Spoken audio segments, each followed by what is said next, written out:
the burnout really often leads us to really look at what needs to change. And I'm asking you to look at it before it happens, before you're on your knees, before you're spent, you're done. Okay, what do I need to change now? The World Health Organization have called burnout an occupational phenomenon. Certain industries, personality types are prone to burnout. Say we have big projects. I work a lot in the video games industry, so there is a big push towards deadlines. So burnout's really regular in some industries. Number one, the bad boss. Yeah, if we are not being recognized, we're not being acknowledged, we're not being given credit. Bad boss, really big trigger.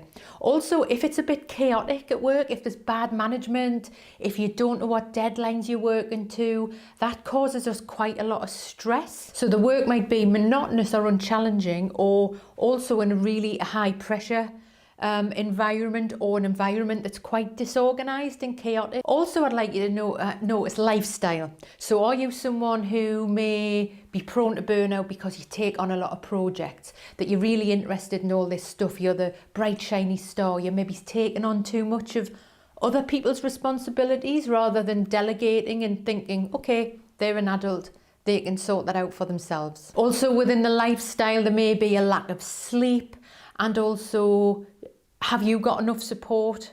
You know, if you're looking after other people and being mindful of other people and getting a lot done, who's actually looking after you? Have you got close relationships or people you can speak to who are going to support you? Personality also may leave us quite vulnerable to burnout. So some personalities, especially people who are a be perfect, they have something called a be perfect driver. So these people usually get stressed about time and be quite anxious about time, but they like everything to be perfect. They're not great at delegating things, okay? These people are going to be really prone to burnout because they cannot just put it down. And also the high achievers. If you are or have people in your team who are the person who, I don't know, they got the first at university, they took part in this game jam, or they took part in this quiz, they're up for the young whatnot of the year, they're into this, they're setting up groups, they're here, they're there. These people are going to burn out very, very quickly. So your shining stars are the people that I need to ask you to keep an eye on and give them some support, give them some tools, and make sure they've got some holidays booked in. Often, especially in the creative industry, you can't get people to take a holiday.